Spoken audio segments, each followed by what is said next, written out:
তো চলো বন্ধুরা, মলের মধ্যে প্রবেশ করা যাক। মলটা একটু ঘুরে দেখি।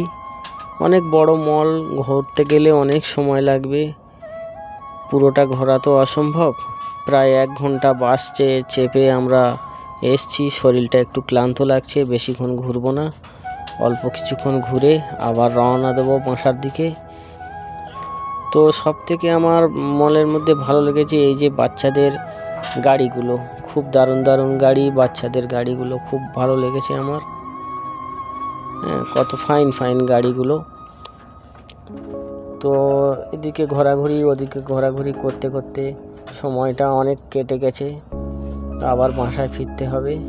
এই সেই বাচ্চাদের সাইকেল গাড়িগুলো খুব দারুণ দারুণ, এইগুলো আমার সবথেকেই ভালো লেগেছে।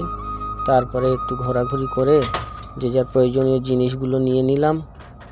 নিয়ে আবার আমার দাদা আসবে, দাদার সাথে একটু দেখা করতে হবে।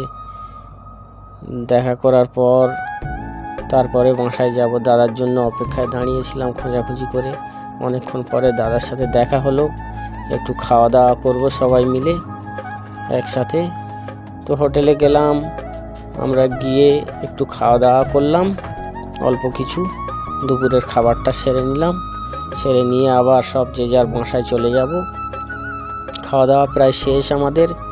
তো আবার বাসে উঠে পড়লাম, বাসার দিকে রওনা দিলাম। তো চলো বন্ধুরা, ভালো থেকো সবাই, আবার দেখা হবে নতুন কোনো ভিডিওতে। আল্লাহ হাফেজ।